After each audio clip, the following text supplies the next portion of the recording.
শেষমেশ আমাকে দেশ ছেড়ে চলে যেতেই হচ্ছে। তো রাধে রাধে বন্ধুরা, welcome back to my channel. তো তোমরা ভাবছো কেন দেশ ছেড়ে চলে যাচ্ছি, বলছি দাঁড়াও, এত ব্যস্ত হয়েও না। তো এইখানে আমার ভাই বাবুকে নিয়ে বসে আছে, তার সঙ্গে আমার দাদার ছেলে আছে। এখন আছি আমি মৌরিগ্রামে।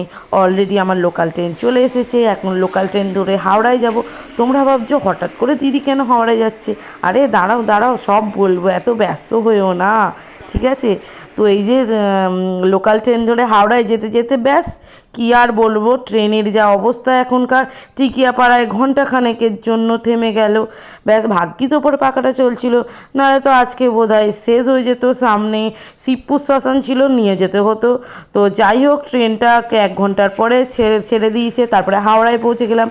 এবারে হাওড়ায় যেতে যেতে যেহেতু আমি অনেক দিন আসিনি, তারপরে হঠাৎ করে দেখি ও বাবা, এটা কিসের কাজ করা দেখি যে, ও এইটা তো নতুন মেট্রো উদ্বোধন হয়েছে, তাই না? তো বন্ধুরা, আমি তো এতদিন দেখিনি নতুন মেট্রো, ভীষণ সুন্দর মানে কি মানে ডিজাইন করা হয়েছে। তারপরে কিছুক্ষণ বসেছিলাম, বসে থাকতে থাকতে গল্প করতে করতে দেখি আমার ট্রেনটা চলে এসছে। তারপর আমার ভাই ব্যাগটা নিয়ে ট্রেনের ভেতরে দিয়ে দিচ্ছে, যেহেতু ভারী ব্যাগ, কেশবকে নিয়ে আমি একা যেতে পারবো না।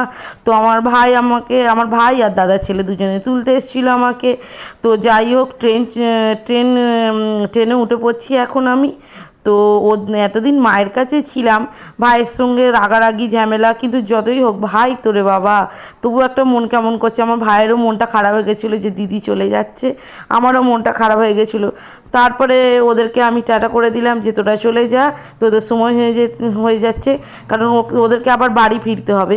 তারপরে এই যে আমাদের ট্রেনটা ছেড়ে দিল পুঁ ঝিকঝিক করে। তো বন্ধুরা, যাই হোক, ব্যাপারটা হচ্ছে গিয়ে মনটা খারাপ লাগছিলো, এতদিন মায়ের কাছে ছিলাম। আর সত্যি করে মেয়েরা যতই কাছেই বাড়ি হোক, বা একদিন ছাড়া যতই বাপের বাড়ি যাক, তবুও বাপের বাড়িটা হচ্ছে গিয়ে প্রিয় জায়গা, একটা দুঃখ কষ্টের মানে শান্তির জায়গা একটা। এখানে আমার বাবুর খিদে পেয়েছিল বলে খেতে দিয়ে দিয়েছিলাম বাবুকে।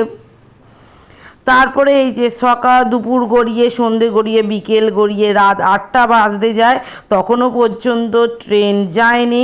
তো তোমাদেরকে এতক্ষণ বলা হয়নি যে কেন ট্রেন যায়নি। এমনিতে ট্রেন লেট ছিল, কারণ কি বলো তো, কারণ হচ্ছে কি, এই যে জনশতাব্দী ট্রেন, এর কাছে একজন লোক চলে এসেছিলো হুট করে, অ্যাক্সিডেন্ট মানে একটা ট্রেনে কাটা পড়ে গেছিলো, যার কারণে 1 ঘন্টা ট্রেন লেট ছিল। আর পৌঁছাতে আমাদের 8টার বদলে 9:30 বেজে গেছে। আমার ননদিনীকে আমি ফোন করে দিয়েছি যে তুই চলে আসবি। তো এই যে দেখতেই পাচ্ছ, বাইরের ভিউটা ভীষণ সুন্দর, মানে ভোরের আলো থেকে, মানে সকালের আলো থেকে অন্ধকার হয়ে গেছে। তারপরে এই যে আমার ননদিনী চলে এসছে, হেলমেট মাথায় দিয়ে একদম আমাকে নিতে স্টেশনে।